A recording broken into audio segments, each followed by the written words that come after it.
wadajir ka socda. Training-ka maalmahan socdayna waxaan ahay qof ka qayb galayay, waxaan ka faa'iiday waxyaabo badan sida video loo sameeyo, brand sida loo edit gareeyo, iyo sidoo kale sida loo sameeyo sheekooyin oo halkal ah.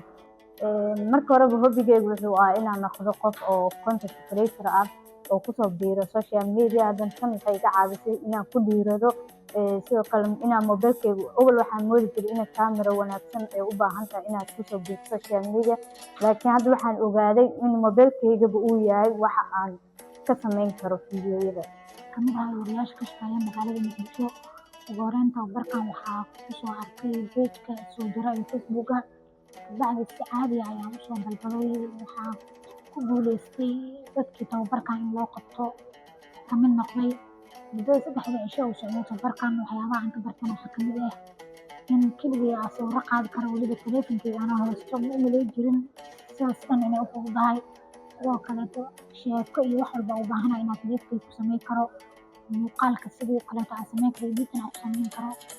Marka tababarkan 3 beri uu socday, wax badan maanta waxaan halkan ka tagay anoo isku filan, wax badan la qabsan karo, weliba sheekooyin fara badan inaan diyaari karo, haddana mobilkayga anigoo cidna u baahnayn aan ku samayn karo.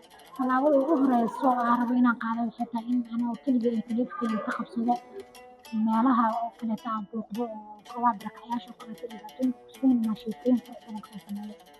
Markasta cameraman inaad raadisid way adag tahay, maalin kasta qof ma heli kartid, laakiin maanta waxaa dareemayaa inaan qofna u baahnayn, anigii mobilkayga keliya aan shaqaysan karno. aad ayaan ugu faraxsanahay ani ahaan.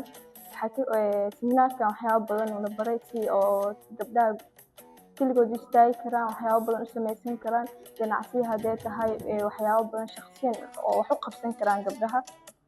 Tan kaleeto seminaarkan ku mahadsan dadka loo qabanqaabiyo kamid soo jira, aad ayaa u mahadsantihiin aan leeyahay. waxyaabo badan ii faa'iideeyay inaan online wax ka iibsan karo, inaan waxyaabo badan samayn karo, inaan media waxyaabo badan ka qabsan karo, ganacsi haddee tahay xayeysiin haddee tahay waxyaabo badan.